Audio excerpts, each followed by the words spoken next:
Since 1991, homelessness and at-risk youth have found a beacon of hope at Duluth's Lifehouse. Now, over those 25 years, Lifehouse has grown into a multi-program organization that serves some 650 youth annually. The Lifehouse Drop-In Center on West 1st Street is the hub of the organization and its services, and those services are poised to grow.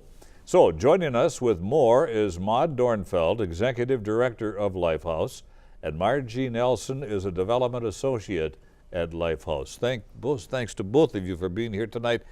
And maybe you can tell us, Maud, a little bit what Lifehouse has been doing to celebrate 25 years. Well, gosh, to kind of respect the 25 years that we've been in business, and we've learned a lot of things. So one of the things that we're doing this year is a series of lectures addressed to the community. They're open and free to the public. And we're trying to dismantle some of the myths that exist around homeless and street youth. So varying topics from, what's with all the tattoos to our next topic, which is much more serious, dirty money, how and why kids get sucked into the drug and sex trades. Are you seeing an increase in the number of youth who are coming to your facilities and tapping into your programs?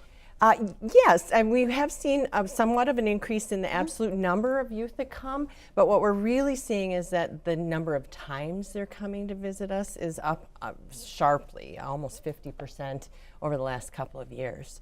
And the kids that we're seeing are having much more serious issues that they're trying to overcome. We've got serious substance abuse issues, the sexual exploitation and sex trafficking, mental illness, a whole host of things that they're really struggling with. What happens to create homelessness in our youth in this wonderful city? Well, there's a variety of things. Some of them are coming out of the foster care system. They find themselves at 18, not really sure where to go from there. We're a place that they can get help getting the services that they need and figuring out what's next with their lives. And what can Lifehouse do for them, Margie? We have a variety of programs. Our drop-in center is where we see them first. We offer employment and education training. We have a transitional employment program where we offer paid job training so that they can get some experiences and learn how to utilize their skills in order to be more productive. Sure. And Soul House too.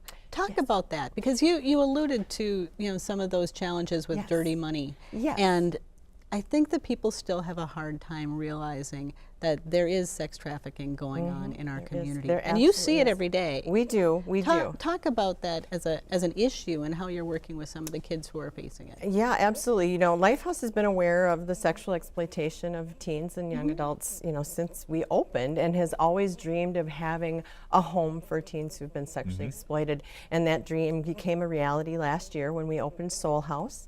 It's a beautiful 5-bedroom home, very home-like, not institutional at all.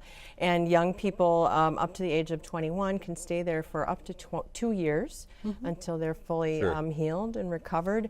And in addition to having a safe place to stay, we also offer free mental health services through our drop-in center and free substance abuse counseling. So they can get the complete array of services that they need. Do you try to encourage the youth to stay in school or to return to school? Yes, as Margie mentioned, we do have an education and employment program. So kids that really had a bad experience in school or maybe shouldn't be back into a mainstream school setting can work on their school at Lifehouse. If they want to complete a GED, they can get assistance with that.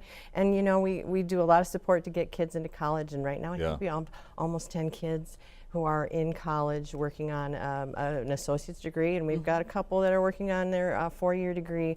One of them wants to become a social worker and hopefully come back to work at Lifehouse.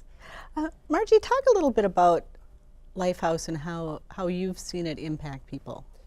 Maybe some personal stories. I know you can't talk about specific people, but just maybe share some insights into what you see people transforming their lives through Lifehouse. Sure, and just being able to access those services and having someone to turn to and talk to. A lot of our staff build relationships with the youth, and they've never had meaningful relationships with adults before, and they really create a rapport and find someone that they can look up to and grow from that, and someone to model after. And we have some really strong relationships with the staff, and that's one thing that's Wonderful. really struck for me. Maude, tell us about maybe some of the myths of homeless youth.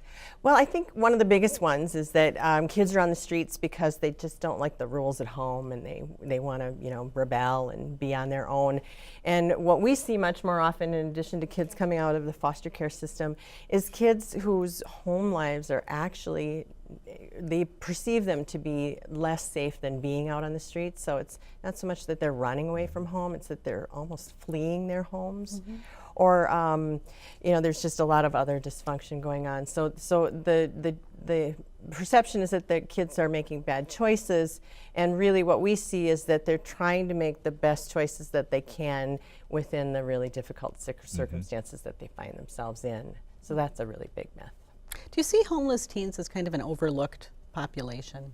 Correct. Yeah, it's really not as visible of an issue in our community as it is in some other places, like maybe Portland, Oregon, or Los Angeles. So, if it's out of sight, it's kind of out of mind, and people are often shocked to hear how many homeless teens and young adults there are in the Duluth area. Right now, we know that there are 150 youth on the waiting list for supportive housing in the community. And there's really, at the moment, between all the different agencies in town, fewer than 50 beds available. And Lifehouse currently operates about 30 beds. But our goal is for next year to increase our housing inventory up to 50 units, so we can begin to make a dent in some of that. I understand on October 18th, Dirty Money is That's right. going to be played. Where can people go if they want to participate, or how do they find out about these upcoming lectures? Sure, and check out our website. That's the best place for where we have all of the upcoming events listed. Sure. But the lecture will take place in the Lighthouse Drop-In Center. It'll be before it's open. It'll just Wonderful. Yep. but it's a great opportunity to come and see our facility and see where the youth are coming. Sure. All right. Okay. Thank you. Maude, Margie, thank you very much for sharing your story. Thank you. you so much.